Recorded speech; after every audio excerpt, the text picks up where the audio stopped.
This video is for lesson 6.5 in advanced algebra, solving exponential equations with logarithms.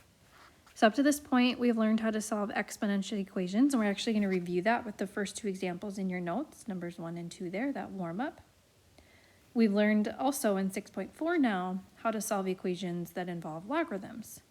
So this is kind of the lesson that ties it all together. Okay, so let's start with that warm up. I would encourage you to try numbers 1 and 2 on your own, and then start the video back up to hear the solutions and see the solutions. So go ahead, pause the video and try it now.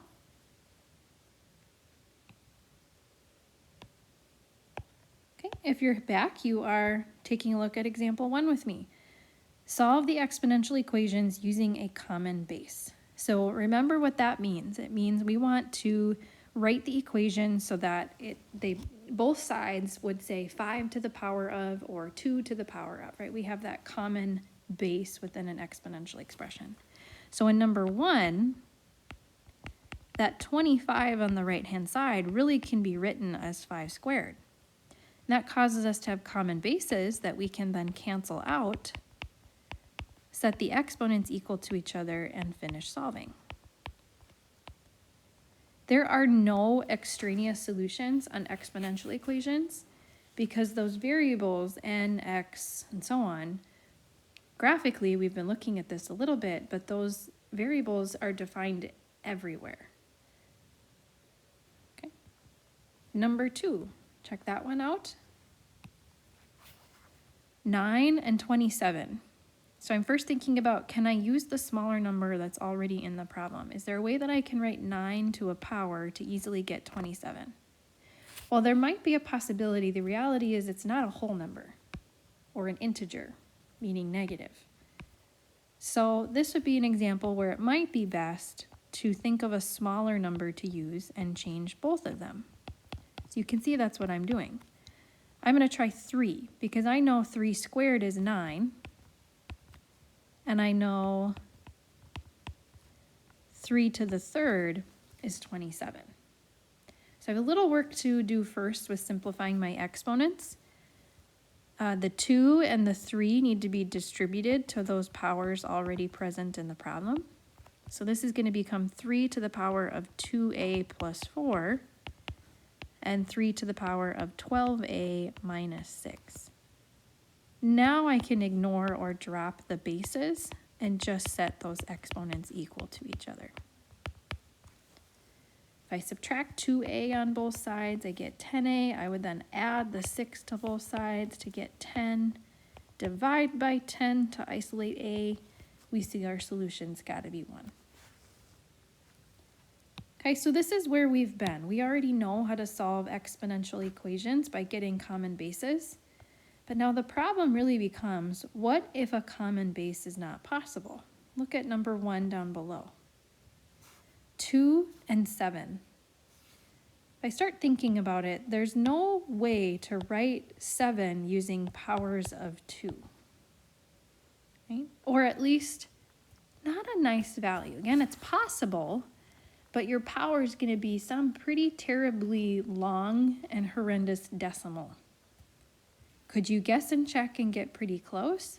Yeah, but that's not the game us mathematicians are in. We're in it for exactness. And so how could we solve this in an exact way? Well, ultimately, we would want to take the log or write it as a logarithm to help us solve. So I'm going to kind of rephrase the directions up there. So you could take the log of both sides. It's a little bit different strategy. I like this a little bit better. Write as a log. And that's very similar to where we were in 6.4. In 6.4, we investigated some equations where we couldn't solve them as a logarithm, and so we chose to change its form into an exponent. So that's precisely what we're going to do with number 1. 2 to the power of x minus 3 equals 7 is the same as saying log base 2 of 7, which has to equal our power of x minus 3. We know how to evaluate log base 2 of 7. We're going to do that using our calculators. And this is really equivalent to guessing and checking to find out what power of 2 would get to 7. Okay, again, using the platform on my iPad here, I'm not able to go to a calculator and show you what I'm doing, so you're having to remember from really 6.2. You're either going to use the change of base formula, I'll write that one down. So you would type in log base 10 of 7 divided by log base 10 of 2.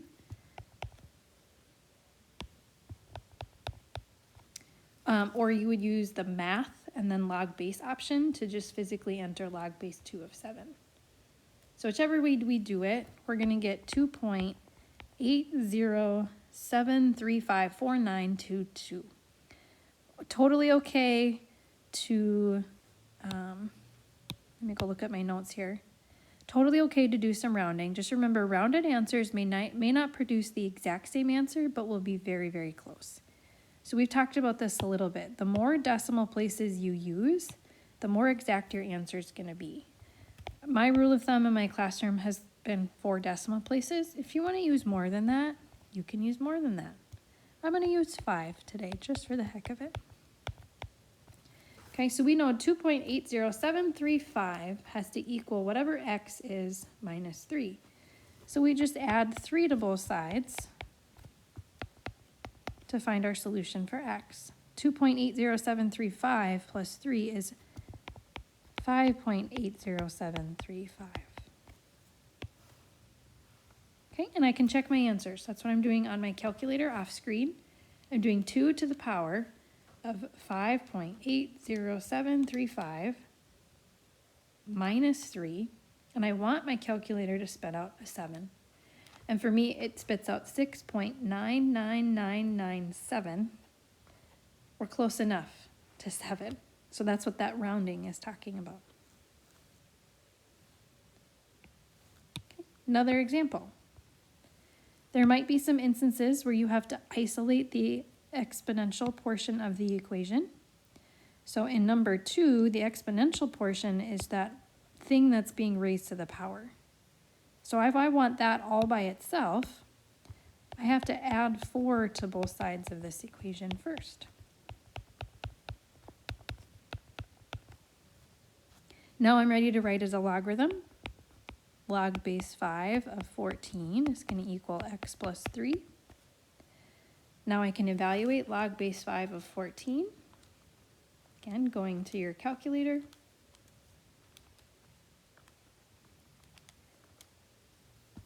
We get 1.63973.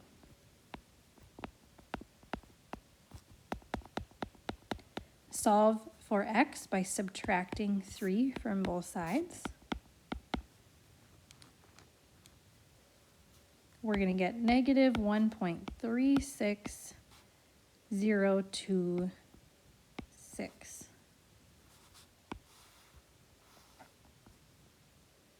Okay, one last example.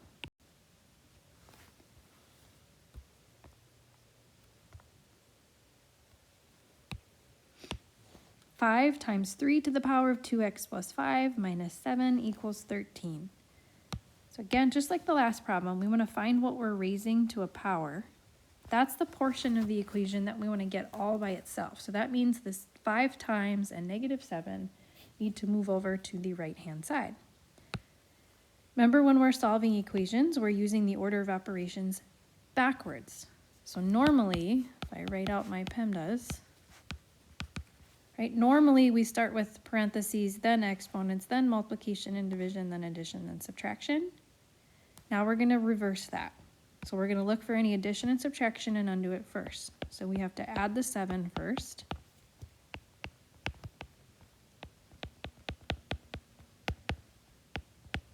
Then we can divide by 5. 3 to the power of 2x plus 5 equals 4. One thing I want to quickly talk about with this one, I see this a lot.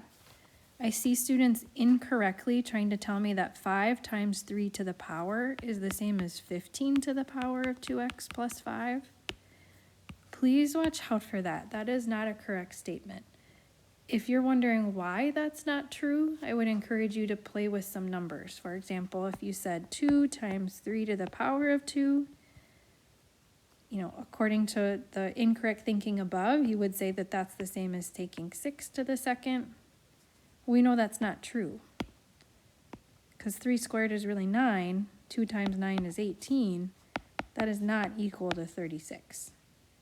So remember, you cannot combine exponentials if they have different bases. 5 and 3 are different bases. Be careful of that. Okay, so let's finish this problem. We have the exponential portion isolated, so now we can switch it into a logarithm. Log base 3 of 4 equals 2x plus 5. Let's figure out what log base 3 of 4 is. That is about 1.26186 if I round to the nearest 5 decimal places. So now if I subtract 5 on both sides,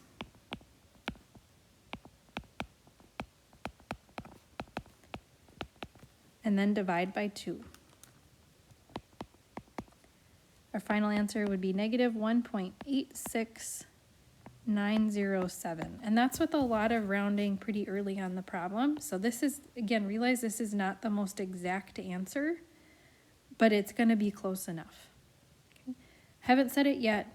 Make sure you check your work. Again, I wish I could show you how I'm doing that in the calculator, but I'm typing in the original problem. So 5 times 3 to the power, add some parentheses for clarity, 2 times, and now our answer, negative 1.86907 plus 5. So all of that should be in your power. Arrow down, minus 7. I should get 13 or darn near close to 13 if this is a correct answer. And I do. I got 13.00001083. So close enough to 13. I verified my solution. So that's it for lesson 8.5, learning how to solve exponential equations without common bases using logarithms instead. Thanks for watching.